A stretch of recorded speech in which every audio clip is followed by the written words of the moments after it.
Welcome to Trail Tracks LLC.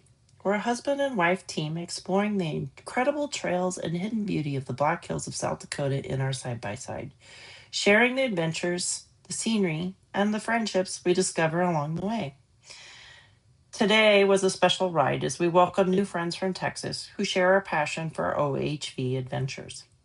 Their journey has taken them from West Virginia to Tennessee to Colorado and now back to our backyard, the beautiful Black Hills. Thank you for letting us tag along and share an amazing day on the trails. The best part of this lifestyle isn't just the places we explore, but the people we meet along the way. Thank you for joining us on this Trail Tracks adventure. If you enjoy the trails with us, be sure to like and subscribe and follow for more Black Hills adventures. Until next time, stay safe, keep exploring, and we'll see you somewhere down the trail.